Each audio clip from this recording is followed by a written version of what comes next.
Hello everyone, my name is Azrizkia Nabila, and in this short video, I like to talk about something that we often see but rarely think deeply about: the way people mix English and Indonesian on TikTok.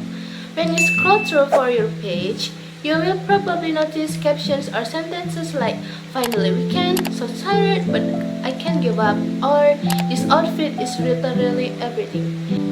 At first, it seems just like a fun or trendy way to speak, but if we look closer, it actually reveals something deeper, what linguists call language ideology, or in simple terms, how people think and feel about language in everyday life.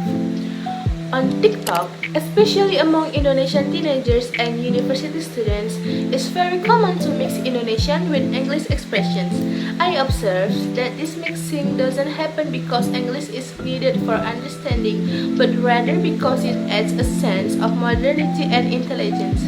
For example, people often say capek banget but it's okay, or aku nggak mau FOMO tapi ini viral banget di mana-mana, or even relate banget, self vibes OMG. In the comment section too, people frequently respond using English words like mood, same, literally me, or period.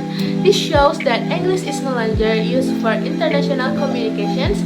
It has become a symbol of lifestyle, intelligence, and modern identity in digital space. The phenomenon reflects what scholars call the modernity ideology, a belief that associates certain language like English with progress, education, global culture, and higher social status.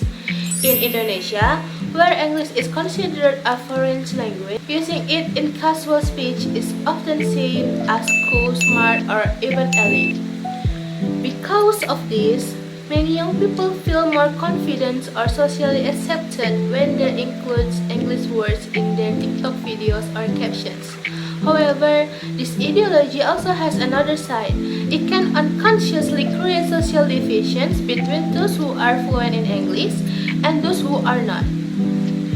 People who prefer to use Bahasa Indonesia or regional language may be seen as less modern or less educated, even though their perceptions is completely shaped by ideology, not fact.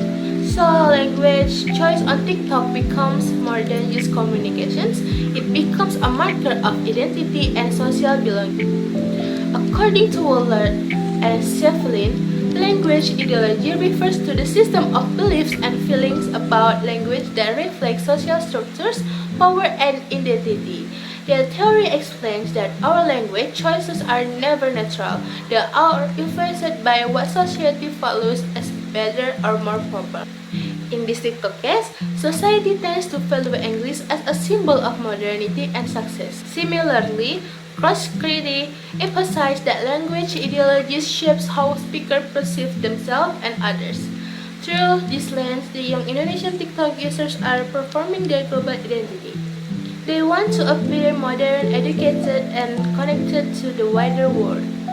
Yet, at the same time, this shows how English dominance continues to influence local linguistic attitudes, sometimes reducing the prestige of Indonesian and local language. In conclusion, the way people mix English and Indonesian on deeper beliefs about language, modernity, and identity, it tells us that many young Indonesian views English as the language success and self-expressions, while Indonesian or local language are often seen as less stylish. As language users, we should become more aware of these ideologies and try to balance our pride in global communications with appreciation for our own national and local language. After all, every language, whether English, Indonesian, or regional, carries its own beauty, history, and cultural values. Thanks for watching, and I hope these short reflections help you to see that language is never just about words, it's about who we are and how we see the world. And bye bye!